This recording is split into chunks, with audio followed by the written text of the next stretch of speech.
आज हम देखेंगे mean free time. So mean free time क्या है? जैसे हमने कल मीन फ्री पाथ देखे थे, तो mean free time the average time taken by gas molecule between two successive collision is called mean free time. अगर फॉर्मूला देखो तो इसको आप जो टी लिखा है, टी को हम टॉ बोलेंगे, tau equal to lambda upon c. वहाँ पे लैम्डा क्या है? Lambda is the mean free path and c it is the average velocity. Okay, so मतलब जो एवरेज टाइम होता है गैस मॉलिक्यूल का फॉर टू सक्सेसिव कोलिजन, उसको हम बोलते हैं टॉ या फिर मीन फ्री टाइम। इसके बाद नेक्स्ट है फ्रीक्वेंसी। जैसे आप सभी को पता है कि फ्रीक्वेंसी का फॉर्मूला होता है 1/t, तो यहाँ पे वही कुछ होने वाला है, बस फॉर डेफिनेशन थोड़ी अलग है। तो यहाँ पे हमने बोला है कि द नंबर ऑफ कोलिजन पर second by a molecule is called frequency of collision, या फिर इन सिंपल वर्ड में बोल सकता हूँ मैं, the reciprocal of the mean free time. So अगर मैं बताऊँ फॉर्मूला, तो F इक्वल टू होता है 1/t। अब मुझे पता है कि t की वैल्यू है लैम्डा अपॉन सी, तो मैं लिख सकता हूँ 1/λ/c। तो जब इसको सॉल्व करोगे तो F इक्वल टू आएगा c/λ। अब ये कैसे हुआ? तो साइड में मैंने बताया है, जब भी 1/a/b होगा, मतलब 1/a/b, तो हम बेसिकली जब उसको सेकेंड फॉर्म में लिखते तो 1/b/a होता है, तो आंसर आएगा b/a। साइड में मैंने वो स्टेप लिख के रखा है, होप सो आपको वहाँ से समझ गया होगा। सो क्विक रिवीजन में अगर मैं देखूँ तो आपको पता है कि आपने क्या क्या पढ़ा। सबसे पहले आपने पढ़ा है कि मीन फ्री टाइम क्या होता, तो वहाँ पे the average time taken by gas molecule between two successive collision है। और बाद में फ्रीक्वेंसी में क्या होगा कि द नंबर ऑफ कोलिजन पर सेकेंड बाय मॉलिक्यूल, इसको हम फ्रीक्वेंसी बोलेंगे। अब इसके बाद है स्पीयर ऑफ इन्फ्लुएंस या फिर क्रॉस सेक्शन एरिया, वो देखते हैं नेक्स्ट।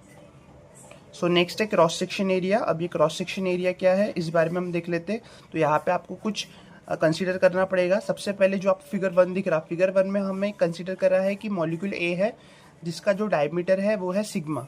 जो आपको ये दिख रहा है हाफ नर टाइप, इसको हम बोलते हैं सिग्मा। ये जो दिखा है ना, ये है सिग्मा। अब सिग्मा अगर उसका डायमीटर है, तो आपको समझ गया है कि सिग्मा बाय 2 क्या रहेगी? रेडियस। तो आपको दिख ही रहा है कि सिग्मा बाय 2 क्या है? रेडियस। अब उसके बाद क्या कंसीडर करना है कि ये जो मॉलिक्यूल ए है, मॉलिक्यूल ए के सराउंडिंग में सपोज अगर मैं मानूं कि एक मैंने स्पीयर ड्रॉ किया है जिसका रेडियस सिग्मा है, तो कैसा बनेगा कि मॉलिक्यूलर ए के सराउंडिंग में और एक स्पीयर बनेगा जिसका जो रेडियस है वो है सिग्मा। ठीक है, नेक्स्ट आपको दिख रहा है फिगर 2 में।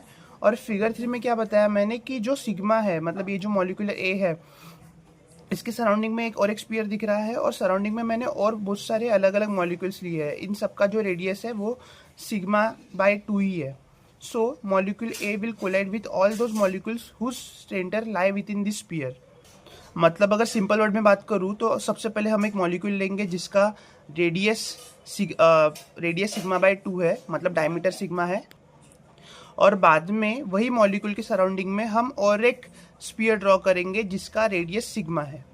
अब ये होने के बाद आपको दिख रहा है कि मॉलिक्यूल के सराउंडिंग में एक स्पीयर बन चुका है, और ये स्पीयर के अंदर जो भी अदर मॉलिक्यूल्स आएंगे जिनका सेंटर ये स्पीयर के अंदर लाई करेगा, वही मॉलिक्यूल्स के साथ हमारा ए मॉलिक्यूल कोलाइड करेगा। और ये जो स्पीयर बना है इसी को बोलते हैं स्पीयर ऑफ इन्फ्लुएंस। जो मॉलिक्यूल्स ये स्पीयर ऑफ इन्फ्लुएंस के अंदर रहेंगे उसी के साथ कोलाइजन होगा। अगर सपोज मॉलिक्यूल इसके बाहर है तो कोलिजन नहीं हो पाएगा, ए के साथ तो कोलिजन नहीं होगा, बाकी मॉलिक्यूल्स का हो सकता है, क्योंकि जैसे ये मॉलिक्यूल का और एक स्पीयर ऑफ इन्फ्लुएंस रहेगा, ये मॉलिक्यूल का एक स्पीयर ऑफ इन्फ्लुएंस रहेगा, ये मॉलिक्यूल का एक स्पीयर ऑफ इन्फ्लुएंस रहेगा, ये मॉलिक्यूल का एक स्पीयर ऑफ इन्फ्लुएंस रहेगा, इस तरीके से। सो अगर इसके ऊपर से अगर हम क्रॉस सेक्शनल एरिया फाइंड करें तो क्या बनेगा?